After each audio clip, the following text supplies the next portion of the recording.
Assalamualaikum warahmatullahi wabarakatuh. Bismillah, alhamdulillah wassalatu wassalamu ala rasulillah wa ala alihi wa sahbihi wa wala wa ba'd. Saudaraku yang semoga Allah muliakan, social distancing dan self-isolation yang saat ini dikampanyekan dan diterapkan dengan slogan belajar di rumah, bekerja di rumah, ibadah di rumah, pastilah memiliki konsekuensi yang tidak kecil. Mulai dari kebosanan, pemasukan banyak orang yang mengalami penurunan drastis, toko-toko dan restoran sepi. Saya sendiri memiliki beberapa teman yang sudah menutup restoran dan usahanya. Belum lagi berbagai macam program kerja ditunda bahkan dibatalkan. Dan tidak sedikit yang bukan hanya bekerja di rumah, tapi memang sudah dirumahkan.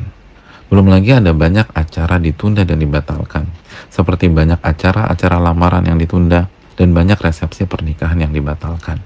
Dan ini baru sebagian akibat dari social distancing atau self-isolation, khususnya saat kita benar-benar tidak keluar rumah untuk memutuskan rantai virus COVID-19. Saudaraku yang semoga Allah muliakan, konsep ini memang berat dan banyak yang harus dikorbankan, sehingga sekilas terlihat merugikan. Tapi sebelum kita terlalu jauh berpikir negatif, mari kita renungkan sebuah sabda Nabi kita Shallallahu Alaihi Wasallam yang membayar semua kerugian yang kita alami saat kita berada di rumah dan membuat orang beriman tersenyum dan begitu positif dengan konsep ini. Dalam penggalan hadis Nabi Shallallahu Alaihi Wasallam yang dikeluarkan Imam Bukhari dan Imam Ahmad, Nabi Shallallahu Alaihi Wasallam bersabda, "Falaisa min rajulin yaqa'u ta'un fayamkuthu fi baitihi sabiran muhtasiba ya'lamu annahu la yusibuhu illa ma kataballahu lah illa kana lahu mithlu ajri syahid." Maka tidak ada seorang pun saat terjadinya ta'un atau wabah, ia berdiam diri di rumahnya dengan penuh kesabaran dan mengharapkan pahala dari Allah Subhanahu wa taala atau muhtasibah. Ia mengetahui dan yakin bahwa tidak ada yang menimpa dia kecuali apa yang Allah telah tetapkan padanya.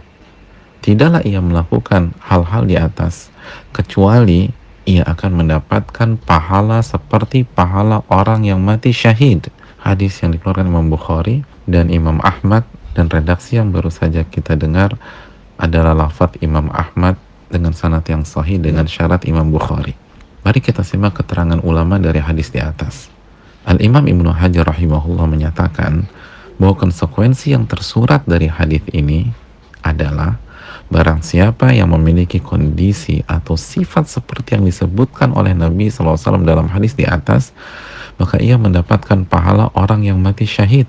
Walaupun dia selamat dan tidak meninggal dunia, ia tetap mendapatkan pahala seperti pahala orang yang mati syahid. Hal ini disampaikan dalam Fathul Bari, dan hal ini juga disampaikan Al-Imam Badruddin Al-Aini dalam Umdatul Qari. Allahu Akbar. Seperti pahala orang yang mati syahid. Oleh karena itu, mari kita penuhi persyaratan-persyaratan yang disampaikan oleh Nabi SAW dalam hadis di atas. Yang pertama, berada di rumah dan tidak keluar karena melarikan diri dari wabah. Yang kedua, sabar dan tidak panik, tidak galau. Ia menerima ketetapan Allah dan ridho terhadap takdirnya, serta tidak keluar karena melarikan diri dari rumah atau daerah tersebut. Yang ketiga, muhtasib. Artinya ia mengharapkan pahala dari Allah Subhanahu wa taala. Jadi pada saat kita berada di rumah, kita niatkan mengharapkan pahala dari Allah. Dan yang keempat, ia yakin bahwa apapun yang terjadi padanya adalah ketetapan dan takdir dari Allah Subhanahu wa taala. Ia tidak galau, tidak panik, serta tidak menyesali mengapa ia berada di rumah atau daerah tersebut. Jika semua kriteria di atas kita penuhi, insya Allah kita akan mendapatkan pahala orang yang mati syahid. Saudaraku, memang social distancing dengan tetap berada di rumah merugikan banyak orang secara duniawi.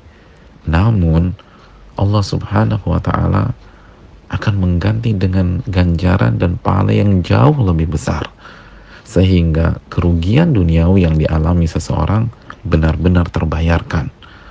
Dan memang mendapatkan pahala seperti pahala orang mati syahid tidaklah mudah, butuh pengorbanan dan butuh perjuangan.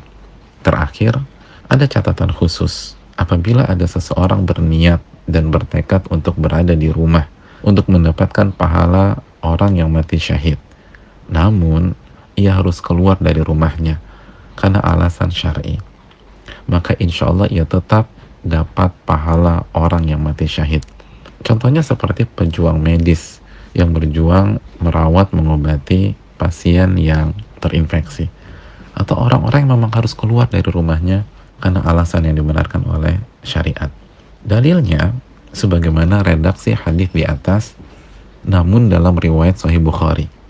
Karena dalam riwayat Sahih Bukhari redaksinya adalah fi baladi, artinya di negerinya atau di kotanya atau di daerahnya. Dan redaksi ini lebih umum dari redaksi yang diriwayatkan Imam Ahmad di rumahnya.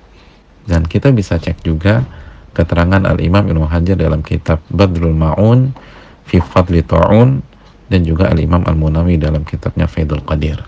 Selamat berjuang meraih pahala syahid, saudaraku. Assalamualaikum warahmatullahi wabarakatuh.